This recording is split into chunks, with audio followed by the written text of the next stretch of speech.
Advocate സേനാപതി വേണു, ഇബ്രാഹിം സഖാഫിയുടെ പരാമർശം അത് ഞങ്ങൾ കഴിഞ്ഞ ദിവസം വിശദമായി ചർച്ച ചെയ്തു. അന്ന് ഇടത് വലത് മുന്നണികളുടെ പ്രതിനിധികൾ ഉണ്ടായിരുന്നില്ല. ഈ വിഷയത്തിൽ പ്രതികരിക്കാൻ താല്പര്യമില്ലാത്തതുകൊണ്ടായിരിക്കാം. എന്തായാലും ഇന്നത്തെ ചർച്ചയിൽ കോൺഗ്രസിൻ്റെ വക്താവായി താങ്കളെ കിട്ടിയിരിക്കുന്നു. അന്ന് ആ പരാമർശം വന്നപ്പോൾ കോൺഗ്രസിൻ്റെയോ UDFൻ്റെയോ ഏതെങ്കിലും നേതാക്കന്മാർ ഇതിനെതിരെ പ്രതികരിച്ചതായി കണ്ടില്ല.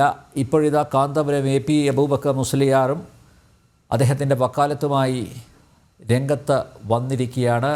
കാന്തപുരത്തിൻ്റെ പരാമർശത്തെ എങ്ങനെ നോക്കിക്കാണുന്നു? അല്ല, ഇത് ഒക്കെ സത്യത്തിൽ ഈ പ്രസ്താവനകളൊക്കെ നമ്മളെ ഈ ആധുനിക കാലഘട്ടത്തിൽ നിരാശപ്പെടുത്തുന്നു എന്നുള്ളതാണ് എനിക്ക് ആമുഖമായി ഈ കാര്യത്തിൽ പറയാനുള്ളത്. ശ്രീ അനിൽ നമ്പ്യാർ, ഒന്ന്, സുനിത വില്യംസ് ബഹിരാകാശത്താണ് ഇപ്പം. കൽപ്പന ചൗള പോയി തിരിച്ചു വന്നു, അവർക്ക് രക്ഷപ്പെടാൻ കഴിഞ്ഞില്ല എന്നുള്ളതേ ഉള്ളൂ. നമ്മൾ അങ്ങനെ ഒരു കാലഘട്ടത്തിൽ എത്തി നിൽക്കുന്നു. ഇപ്പൊ എൻ്റെ പാർട്ടിയിൽ അല്ലെങ്കിൽ പോലും ഇന്നലെ ഡൽഹിയിൽ രേഖ ഗുപ്ത ഡൽഹിയുടെ മുഖ്യമന്ത്രിയായി ചുമതലയേറ്റു. ശ്രീലങ്കയിൽ സിരിമാവോ ഭണ്ഡാര നായക, ഇന്ത്യ ഭരിച്ച ഇന്ദിരാഗാന്ധി, ബംഗ്ലാദേശിലെ ഷെയ്ഖ് ഹസീന, പാകിസ്ഥാനില് ബനസീർ ഭൂട്ടോ, ഇവരൊക്കെ വിവിധ രാജ്യങ്ങൾ ഭരിച്ച ഒരു കാലഘട്ടത്തിൽ സ്ത്രീ സമത്വവും എന്താ പറഞ്ഞ സ്ത്രീ സുരക്ഷയല്ല, സ്ത്രീ സമത്വത്തെക്കുറിച്ച് എത്രയോ വാചാലമായി നമ്മൾ സംസാരിക്കുന്ന ഒരു കാലഘട്ടത്തിൽ ഇത്തരത്തിലുള്ള പ്രസ്താവനകളൊക്കെ സമൂഹത്തിൽ ഇപ്പോഴും കേൾക്കുമ്പോൾ സത്യത്തിൽ നമ്മളെ അത് വല്ലാതെ നിരാശപ്പെടുത്തുന്നു എന്നുള്ളതാണ്. ഇപ്പോ നഫീസുമ്മ 25 വർഷം മുമ്പ് അവരുടെ ഭർത്താവ് മരിച്ചു. ഇപ്പം സ്ത്രീകൾ വിധവയാകുന്ന എങ്ങനെയാ? ഭൂമിയിൽ ജനിക്കുന്ന എല്ലാ മനുഷ്യരും മരിക്കും. ചില പുരുഷന്മാർ നേരത്തെ മരിക്കുന്നത് കൊണ്ട് അവർ സ്ത്രീകൾക്ക് കൂട്ടില്ലാതെ വരുമ്പോൾ നമ്മൾ അവരെ വിധവ എന്ന ഒരു ഗണത്തിലേക്ക് വിടുന്നു. അപ്പോൾ വിധവയായി കഴിഞ്ഞാൽ പിന്നെ അവർ വീട്ടിലിരിക്കണം, പുറത്തെങ്ങും പോകാൻ പാടില്ല എന്നൊക്കെ പറയുന്ന ആ ഒരു എന്താ പറയുന്നത്, ഒരു ഇത്രയും പിന്തിരിപ്പനായ കാര്യങ്ങൾ, അത് ഈ ആധുനിക സമൂഹത്തിൽ അത് ഒട്ടും ഭൂഷണമല്ല എന്നുള്ളതാണ്. ഇതിനെതിരെ പൊതുസമൂഹത്തിന്റെ ചിന്താഗതികൾ, പ്രത്യേകിച്ചും ഇതൊക്കെ പറയുന്ന ആളുകൾ അവരുടെ ഭാഗത്തു നിന്ന് തന്നെ, ഞാൻ പലപ്പോഴും ഈ ഹമീദ് ചേന്നമംഗലിനെ പോലുള്ള ആളുകളുടെയൊക്കെ പ്രഭാഷണങ്ങളും പ്രസംഗങ്ങളും ഒക്കെ വളരെ കൗതുകത്തോടു കൂടി കേൾക്കാറുള്ളതാണ്.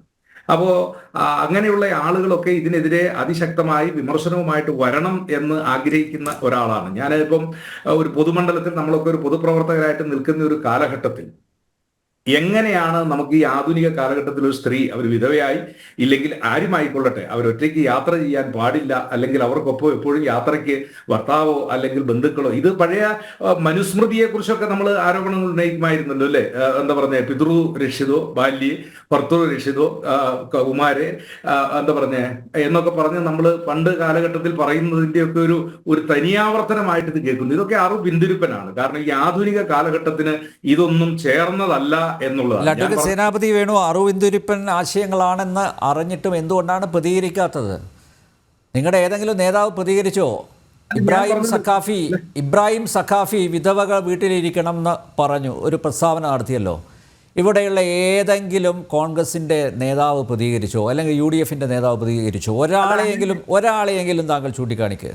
അല്ല, അങ്ങനെ ഇപ്പൊ ഒരാളോട് പോയി നമ്മൾ ഒരാളുടെ പ്രതികരണം ഇപ്പൊ ഒന്ന് ഇബ്രാഹിം സഖാഫി പുഴക്കട്ടരി എന്ന് പറയുന്ന ആള് ആരാണെന്നോ അദ്ദേഹത്തിന്റെ സാമൂഹ്യ ഞാനിങ്ങനെ ആദ്യമായിട്ടാണ് ഈ പേരും കേൾക്കുന്നത്. അദ്ദേഹം കാന്തപുരം AP വിഭാഗത്തിന്റെ വക്താവാണ്. ആയിക്കോട്ടെ, അല്ല ഞാൻ പറഞ്ഞത് അദ്ദേഹത്തിന്റെ ഒരു പ്രസ്താവന അപലപിക്കപ്പെടേണ്ടതായി ഏതെങ്കിലും കോർണറിൽ നിന്ന്, സാമൂഹ്യമായിട്ട് ഏതെങ്കിലും കോർണറിൽ, ഇപ്പോ ബഹുമാനായ ശ്രീ ഹസ്കറെ പോലുള്ള ആളുകളൊക്കെ ഇവിടെ ഇരിപ്പുണ്ട്. അപ്പോൾ ഇത് അങ്ങനെ ഏതെങ്കിലും ലെവലിൽ നമ്മൾ ഇതിനെതിരെ പ്രതികരിക്കേണ്ട ഒരു പ്രസ്താവനയാണ് എന്ന് നിങ്ങൾ ആരോടും പ്രതികരണം ചോദിച്ചിട്ടില്ല. നിശ്ചയമായിട്ടും ഏതെങ്കിലും ഒരു സ്വാമി ഇതുപോലുള്ള ഒരു പ്രസ്താവന നടത്തിയാൽ എന്തായിരിക്കും നിങ്ങളുടെ സ്വാമി? ഏതെങ്കിലും ഒരു സ്വാമി. അല്ല, ഞാൻ ഇപ്പൊ താങ്കൾ പറയുന്നു സഖാഫി ആരാണെന്ന് എനിക്കറിയില്ല എന്ന്. പോട്ടെ, ഒരു വാദത്തിന് ഏതെങ്കിലും ഒരു സ്വാമി ഇങ്ങനെ ഒരു സ്ത്രീവിരുദ്ധ പരാമർശം നടത്തുന്നു. ഇവിടെയുള്ള സാംസ്കാരിക നായകർ ഒന്നടങ്കം സടകുടഞ്ഞ് എഴുന്നേറ്റ് പ്രതികരിക്കില്ലേ? ഇല്ലേ?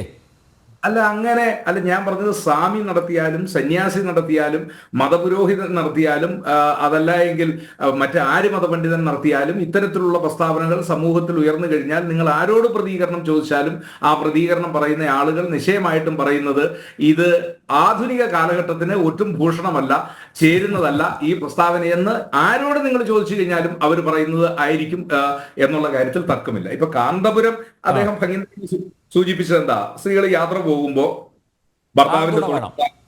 ഭർത്താവിന്റെ തുണയുണ്ടാകുന്നത്, അല്ലെങ്കിൽ പിതാവിന്റെ തുണയുണ്ടാകുന്നത്, മക്കളുടെ തുണയുണ്ടാകുന്നത്, അതൊക്കെ നമ്മൾ എല്ലാ കാലഘട്ടത്തിൽ സമൂഹത്തിൽ എല്ലാവരും പറയുന്നതല്ലേ. ഇപ്പൊ ആ തുണ ഇല്ലാത്ത ഒരാൾക്ക് യാത്ര ചെയ്യാൻ പാടില്ല എന്നൊരു ഒരു ഒരു ഒരു വാചകം പറയുമ്പോൾ അത് നിശ്ചയമായിട്ടും ആര് പറഞ്ഞാലും ആ തരത്തിലുള്ള പ്രസ്താവന സമൂഹത്തിൽ എതിർക്കപ്പെടേണ്ടതാണ് എന്നുള്ള കാര്യത്തിൽ യാതൊരു തർക്കവുമില്ല.